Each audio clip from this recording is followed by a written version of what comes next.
ವಿಜಯ್ ಸುಂಗಾತಣ್ಣೂರು, ತಿಲಕ್ ಸುಂಗಾತಣ್ಣೂರು, ಅಪ್ಪು ಸುಂಗಾತಣ್ಣೂರು ಹಾಗೆ ಅಕ್ಷಯ್ ಈ 5 ಜನ ಆಟಗಾರರು ರಾಜ್ಯಮಟ್ಟವನ್ನು ಪ್ರತಿನಿಧಿಸಿದ್ದಾರೆ.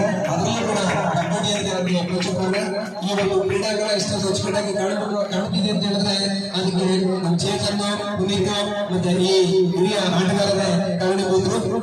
ಅವರಿಗೆ ಹಾಗೆ ರಾಜಮ್ಮನವರು ಕೂಡ ಕ್ರೀಡಾ ಜ್ಯೋತಿಯನ್ನು ಸ್ವೀಕಾರ ಮಾಡಲಿಕ್ಕೆ ಕೈ ಜೋಡಿಸಬೇಕು ಅಂತ ಅವರಲ್ಲಿ ಕೋರ್ಕೊಳ್ತೇನೆ. ರಾಜಮ್ಮ ಬನ್ನಿ ಸರ್.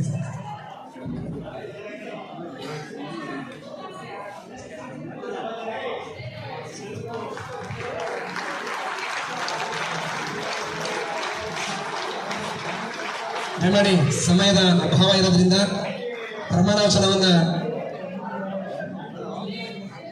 ಬಾಂಧವ್ಯ ಅವರು ಅವರನ್ನೇ ತಮ್ಮ ಪರವಾಗಿ ಸ್ವೀಕಾರ ಮಾಡ್ತಾರೆ. ಫ್ಲಾಗ್ ಲೀಡರ್ಸ್ ಅಲ್ಲೇ ನಿಂತ್ಕೊಳ್ಳಿ ಸಾಕು. ಕ್ರೀಡಾ ಜ್ಯೋತಿ ಸ್ವೀಕಾರ ಮಾಡಿದಂತಹ ಗಣ್ಯರಿಗೆ ತುಂಬ ಹೃದಯದ ಅಭಿನಂದನೆಗಳು. ಇದೀಗ ಕ್ರೀಡಾ ಪ್ರಮಾಣವಚನ. ಎಲ್ಲಾ ಕ್ರೀಡಾಪಟುಗಳು ತಮ್ಮ ಬಲಗೈಯನ್ನು ಮುಂದೆ ಚಾಚಬೇಕು, ಯಾರು ಕೂಡ ಹೇಳಬೇಡಿ. ಕುಮಾರಿ ಬಾಂಧವ್ಯ ಅವರಿಂದ